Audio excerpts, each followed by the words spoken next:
Har bir jamoada Anorbank biznes kartasi bor.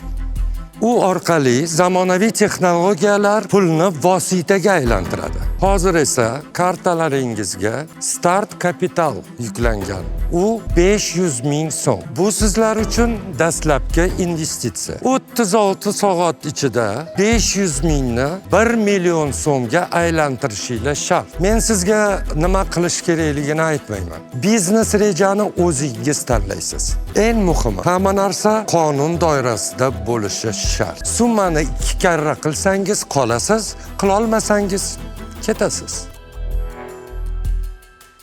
Sizni 36 soatingiz aynan hozir boshlanadi. Shu lahzadan boshlab har bir juftlik o'z yo'lini o'zi tanlaydi. Har qanday g'oya imkoniyat. Har bir qadam o'sish yoki loyihadan chiqishga olib keladi. Imkoniyatni natijaga aylantira olishlarini isbotlash uchun ularda bor yo'g'i 36 soat bor. Oziq-ovqat va ichimlik. Odamlar har qanday vaqtda muhtoj bo'ladigan mahsulot. Talab doim bor. Demak, pul ishlash imkoniyati ham bor.